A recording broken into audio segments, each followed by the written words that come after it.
Hello viewers, and here we see a race now on Singapore. This was being driven by David, the handling designer. Did a spectacular drive in this video, so really was impressive. Getting off the line in the rain, really challenging. You see the car moving around a lot there. It's very tricky getting the start done right, and he was changing views there, sorting himself out. So, but other than that though, that's it now. He's on course, he's done hundreds of hours. And you look at the opposite lock in this video, look at the way he's getting on the power, and the car's sliding the whole time there. He's power sliding it around each corner. This is in the dry in particular, when I saw him flat out, it was a Senna-like performance. And we can see reasonably smooth around there. So you're trying to put the power down, and the back end steps out. Like, look at that there. You know, the wheels are spinning up. You know, that just showed that that's a lot more challenging than it looks. It's really easy to do too much power or not enough opposite lock. You really got to know how to slide the car in, and it's a different way of driving. So the challenge is essentially altering your driving style. Normally smoother is best, but we're finding in these new cars that aggressive works a lot, and it adds a lot. So you can drive it nice and smoothly, classic F1 style, or you can be a bit more aggressive in terms of the lock of the car and giving it some opposite lock as you slide in. So you're preempting the lock as you go on the power. If you wait for the wheels to spin up, generally you're almost too late. So it's an interesting technique. Singapore is a long lap. I remember first racing it a long time ago and finding it very repetitive, and I found that on the wet conditions, you know, you really got to relearn the lap. You know, now more than ever, you know, it feels much more like wet conditions now, and the car's sliding more. The braking distances have changed a lot, and you'd need to really do some laps to put in smooth laps like this. You know, good solid lap times now.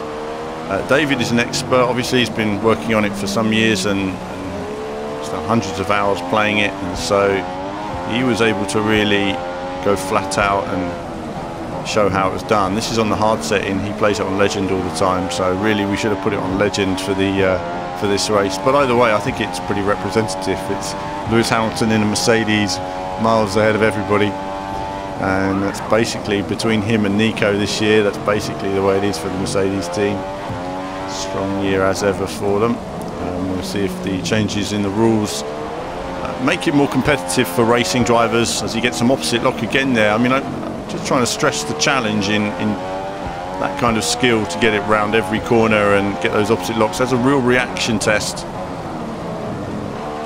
And this was on a wheel setting that I really, on a wheel and a wheel setting that I was really struggling with. I mean, I couldn't get to grips with it, and I look forward to playing it on my home setup and having a better feel.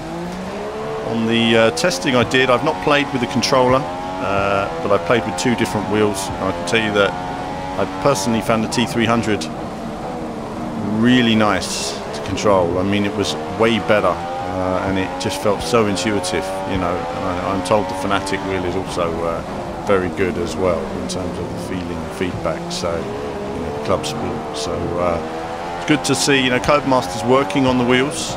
You know, wheels have always been something that's been neglected in the past. I think that's why there was a certain importance to Project Cars doing well this year, not just for Project Cars, but for Assetto Corsa, for Formula One, for all these other games now that are going to push a bit more in terms of simulation boundaries, but also in terms of the wheel market, growing that, because, you know, it means more games will be made for the wheel use now on the consoles. A lot of the investment of technology goes into visuals, really goes into console gaming, and then that will eventually convert back to the PC as well. So it's good for the whole racing scene this year. We've got so many competitive titles. Formula One isn't for everybody this year, and in many ways, you know, the game is better than the sport in terms of the trailers. They certainly have been pretty dramatic as he goes a bit wide there. Again, I can't stress to you in these conditions when you're racing round just how challenging it is. With the wheel spin that you're getting, lots of wheel spin, no assists on here at all, so getting more into his flow as he works his way around on this final lap.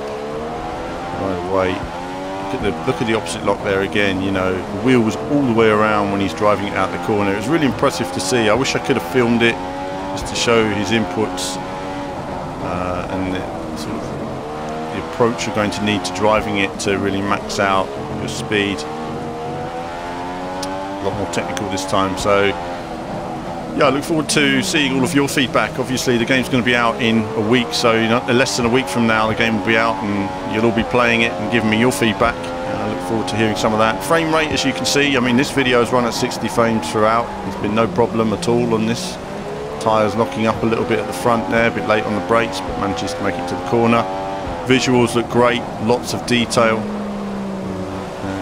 Again, you know, this is the start of a new series of F1 titles from Codemasters. New graphics engine, new tech, and it's going to improve year in, year out, and lots of new features and everything. So this is what they're going to build on.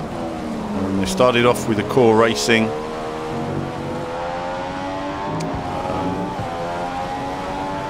But as for the investigating the full package, I won't be doing all of that till